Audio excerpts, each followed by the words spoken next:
It is my laundry, the unwashed pile in the closet, unwashed as meant to be, the prism that is ever so beautiful but distorts or tells the truth by tearing apart the light. It's a used tissue I sneezed in at dawn. What is life but a thing to be lived? I'm sitting up, he pulls my legs round his hips, or do I push? His sweat is on my body, though I'm not sweating myself, but I should be. What with all the moaning? He calls me from a highway in Vermont. Gather, friends. I want you to gather. Gather around me so I don't feel lonely, so I taste the essential, like essential oil or fatty acids. In short, lifeblood. It's always elusive, it seems sometimes, but I know that can't be true. I know spirit can't be essentially elusive, because it is in everything.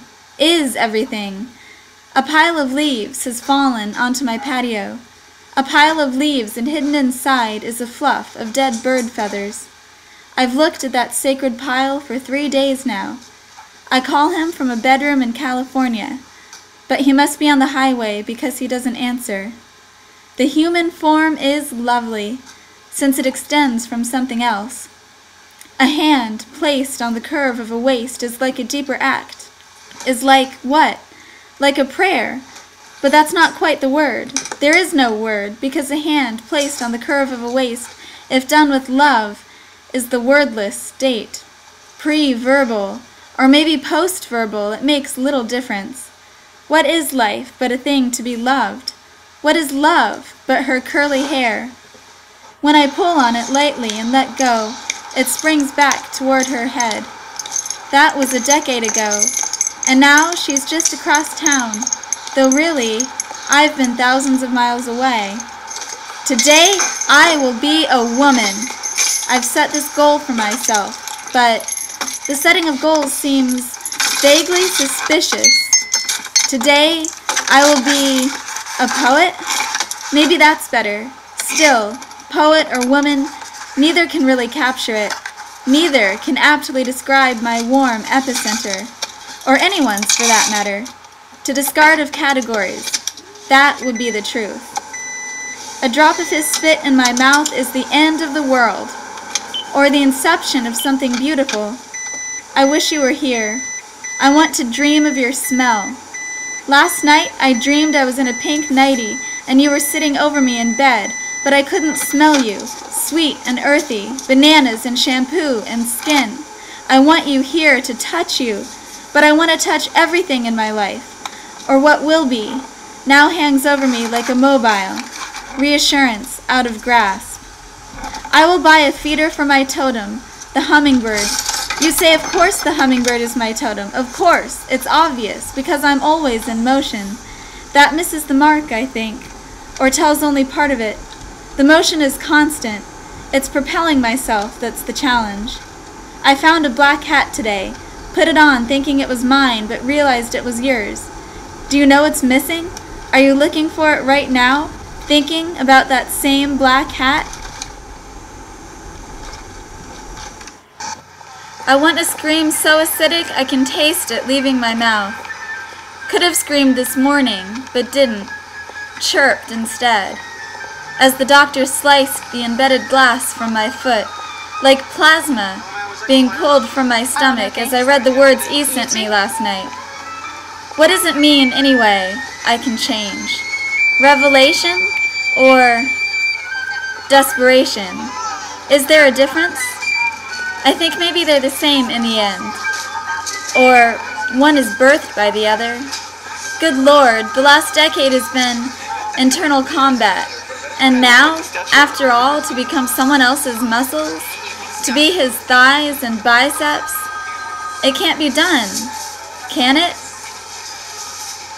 I want to seize him in the lull between adventures, catalyze a new one, to write my body, mute my organs, mutilate my language, ecstatically, and roll around wet in a yellow tempest. This is a footnote. My foot will be infected now. The black bruise is not promising.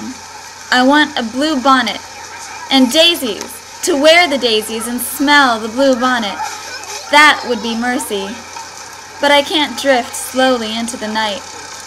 I want to paint an eyeball and hang it on my wall. Have it watch me instead of myself.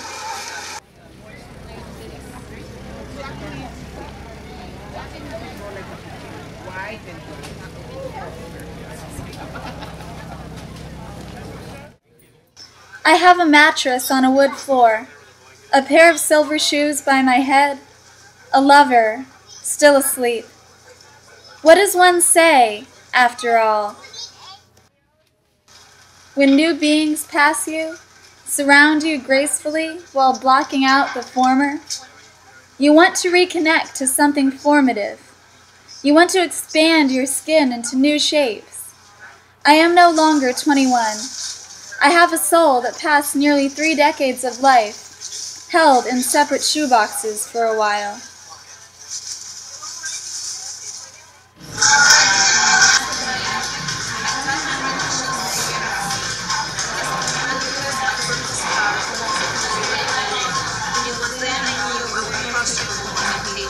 There are patterns on the ceiling, long curvatures like the patterns apparent in the chatter of the mind, that grind us to putty. But this is not the beginning, so I will go back. I remember July eating green beans in Ohio, and now I eat them raw in California autumns. I remember the feeling of living in sepia as if my organs had no mass. I was liberated from texture. Isn't that what childhood is? And yet, there was fraying at the corners. Trail of twos, and who's to know what they do? What they do when the sun is long. It's late afternoon, and you remember talking to someone in a high school parking lot, back before the multiplication of all this. Things are being born. Things are being replaced. There's a continent between us, and it's made me forget. But not the sensation of grass poking through a blanket, or ash from the fire pit blown into our faces. The fern turns the light to blaze. In Berkeley, I hear a song that makes me think of a woman in New York. A change of hair is a change of mind, is a change of space, to keep the pace of what was jettisoned. A tree in Oakland, half scorched dead, half still alive. There's something I've missed. It passes by. Wow.